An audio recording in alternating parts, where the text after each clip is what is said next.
Conférence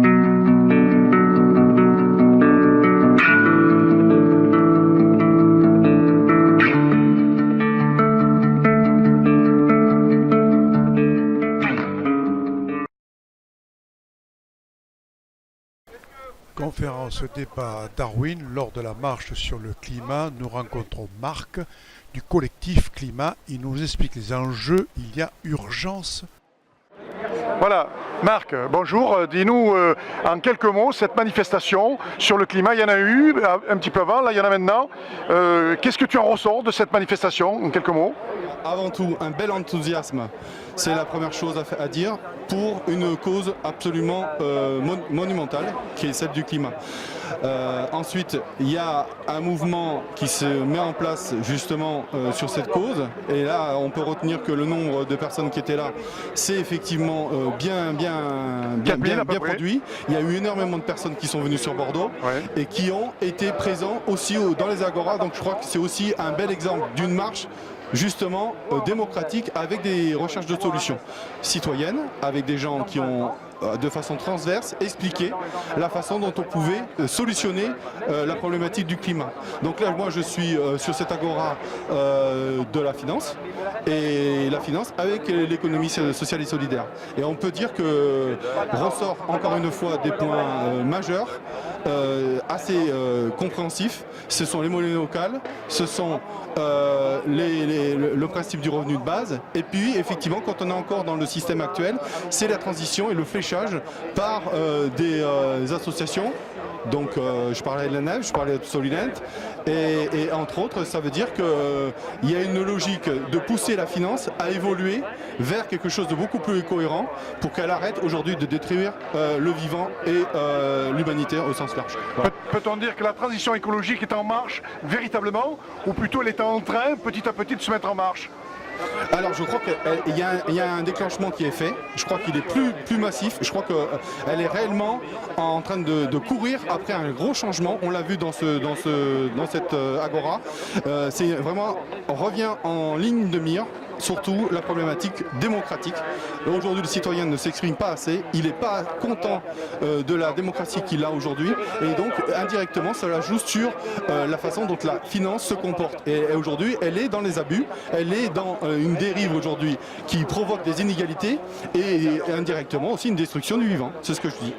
Est-ce que le citoyen a le choix quand on voit au présidentiel entre la peste et le choléra? Le citoyen n'a pas le choix, et malheureusement nous avons cette politique qui est en place malheureusement.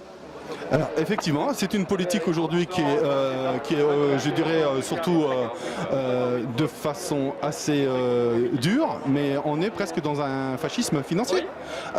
Il faut quand même dire les choses. Donc aujourd'hui, le capitalisme avec le néo-socialisme et le néolibéralisme ont joué un grand tort à tout aujourd'hui les emplois en tant que tels, et les citoyens. Ils sont piégés dans un système qui les contraint à avoir un pouvoir d'achat, qui les contraint indirectement à avoir un pouvoir de détruire. D'accord.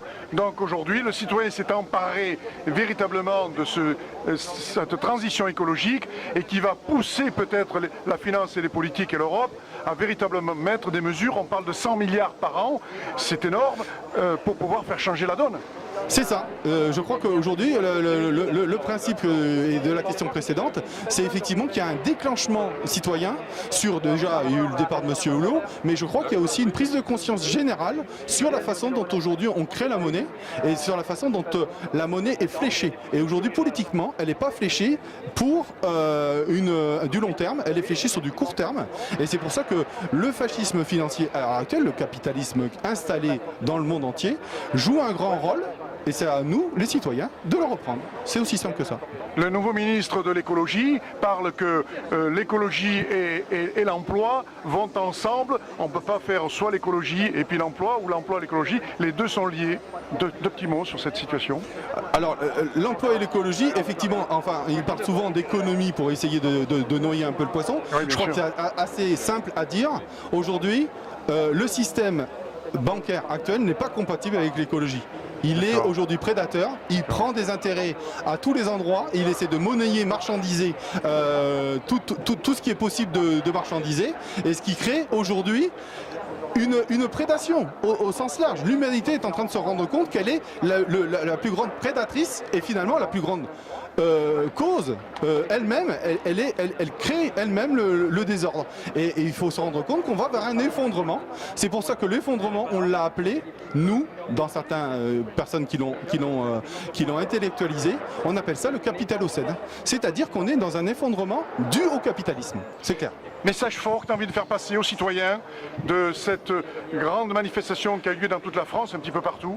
Eh bien, je vais le répéter encore aujourd'hui, juste après, puisqu'on va faire les remontées des agoras. Et je crois que la volonté aujourd'hui, c'est de reprendre le pouvoir. C'est aux soutiens aujourd'hui qui s'est exprimé aujourd'hui dans la rue et ici dans ces agoras, c'est d'essayer de créer un mouvement politique qui permet aux citoyens de reprendre ce fameux pouvoir, puisque aujourd'hui il est accaparé par les grandes multinationales et les banques. C'est aussi simple que ça. Ici, nous étions à Darwin.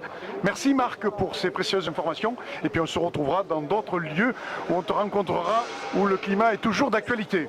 Eh bien, je te remercie Jacques-André. Merci beaucoup.